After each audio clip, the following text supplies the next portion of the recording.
That is part of what I hope is going to be the charm of that Christmas. I think one of the reasons people go on watching Love Actually is because they don't know what scene's coming next, because it's got 10 plots.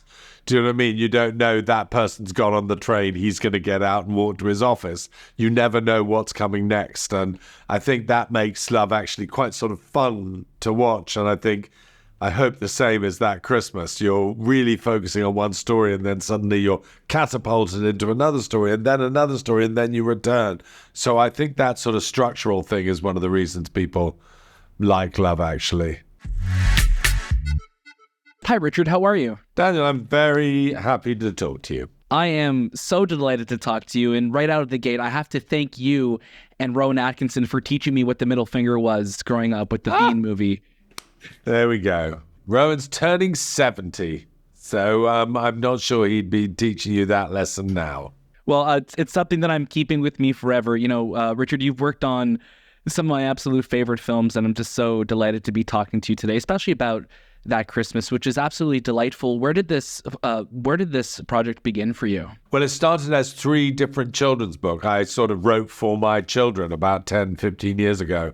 And then a producer friend of mine had the idea that we might make one of them into a little animated featurette. And then we went to see Locksmith, and they said, go on, let's make a whole film. So it was a delightful gift that was given to me, and has been 5-year very happy journey. Yeah, it truly is a beautiful film. And one of my favorite moments in this, I think one of my favorite line readings this year was "Jesus is a cool dude." That was absolutely hilarious in this film. It's one of the plots is there is a 13-year-old who suddenly realized she's cleverer than her parents and has better ideas, and that's one of my favorite bits, that she gets to organize the whole of Christmas because her parents get stuck.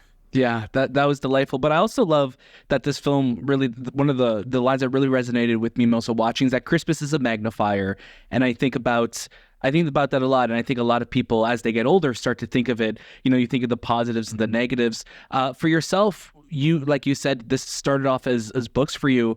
With the story that you were telling in that Christmas, how has Christmas, I guess, evolved for you over the years as you've reflected on it from a child till now? Well, it is. I mean, that line says Christmas is a magnifying glass. If you're unhappy, you're really unhappy. If you're happy, you get happier.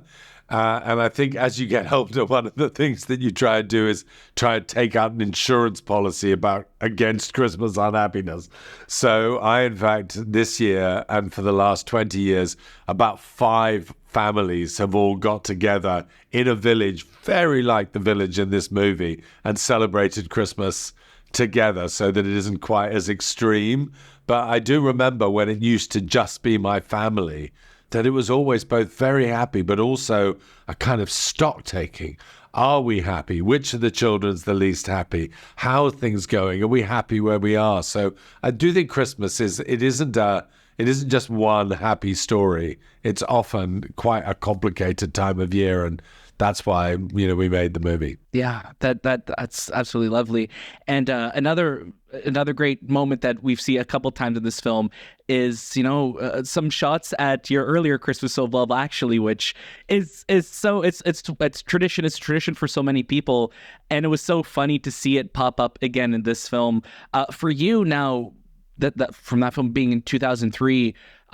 Why do you think that film has endured so long and has become such a tradition for so many people every year? I mean, it's a huge bit of luck for me. I remember 2 months before it was released, I thought it was the 3rd worst movie of all time. So I'm very glad people watch it. I mean, I think, and that is part of what I hope is going to be the charm of that Christmas. I think one of the reasons people go on watching Love Actually is because they don't know what scene's coming next, because it's got 10 plots.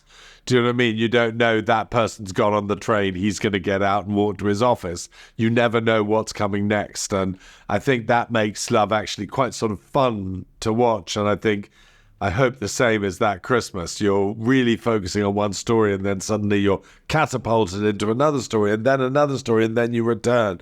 So I think that sort of structural thing is one of the reasons people like Love Actually. Definitely. And, last question for you. I hope we do get to talk again, but I'd love to know For yourself, Christmas traditions, obviously films are a big part of that. What are those films for you that you return to every single year that you need to make part of your Christmas traditions? Oh, well, there were kind of three mainly. I love, which is really linked to this film, the first Charlie Brown Christmas animation, which is just so sort of sad and beautiful.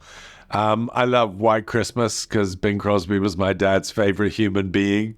And then I think Elf is the modern masterpiece. That is phenomenal. Why I'm a huge White Christmas fan as well, too. Yeah. Richard, I'm so grateful for your time. Thank you so much again. And I really hope that we get to talk down the road. Hooray. Lovely to talk to you.